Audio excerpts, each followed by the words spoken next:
Hey everybody, today I'm going to show you how to add the Konica accounting code or username and password into the print driver on your computer. So if you go up to the copier and you have to punch in a code to get into the copier to make copies or scan, you also need a code for your computer.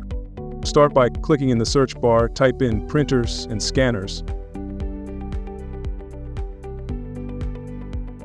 Find your device in the list here and left click it. If you're on Windows 10, you'll need to left click it and then click Manage.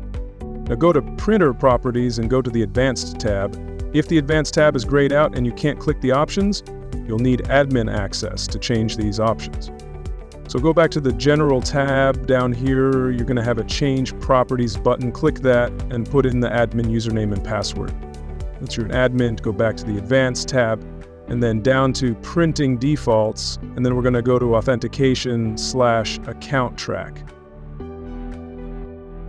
Here's where you're going to put in either your code or your username password. So this will depend on which one of those you are using. And then once you have that information, you can click Verify, and that will tell you if the information you put in is correct.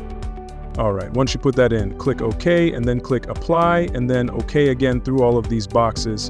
And that's it. Thanks for watching.